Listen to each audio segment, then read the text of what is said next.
హేరోదు కోర్టులోనికి యేసుప్రభుని తీసుకుని వచ్చినప్పుడు హేరోదు యేసుప్రభుని చాలా ప్రశ్నలు అడిగాడు. అయితే ఒకటి అర్థం చేసుకోవాలి, హేరోదు సత్యాన్ని ప్రేమించి సత్యాన్ని తెలుసుకోవాలని కాదు, అద్భుతం చేస్తే చూడాలనుకున్నాడు. రాజులకున్న ఈ వినోదపు సంస్కృతిని పోషించుకుందామనుకున్నాడే గాని నిజంగా సత్యమేంటో తెలుసుకోవాలని అతనికి ఏమాత్రం ఆశ లేదు.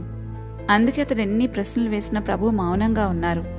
ఎందుకంటే ప్రభువే ప్రసంగంలో చెప్పారు, ఇంతకు ముందు పందుల ముందు మీ ముత్యములను వేయొద్దు అని. ప్రభు ఒక్కదానికి కూడా అందుకే సమాధానం చెప్పలేదు.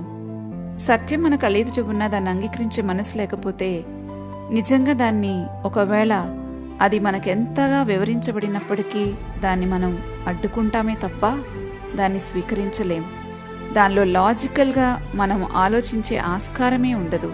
ఎందుకంటే మన మనసులో ఆల్రెడీ నిర్ణయించుకున్నాం, వారు ఏం చెప్పినా మనం వినొద్దు అని, మనమే రైట్ అని స్థిరపరచుకున్నాం.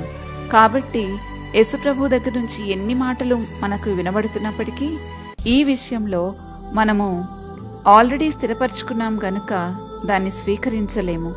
ప్రభు చెప్తున్న సత్యాన్ని గ్రహించలేము. కాబట్టి జాగ్రత్తగా ఉండాలి.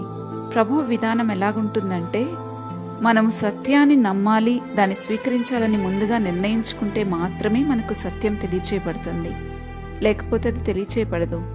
ఈ మెసేజ్ మీరు పూర్తిగా వినాలి అని అనుకుంటే కింద లింక్ ఇచ్చాము. ఆ లింక్ని క్లిక్ చేస్తే అది మిమ్మల్ని బైబిల్ స్టడీలోకి తీసుకుని వెళ్తుంది. అక్కడ పూర్తి మెసేజ్ని వినగలరు.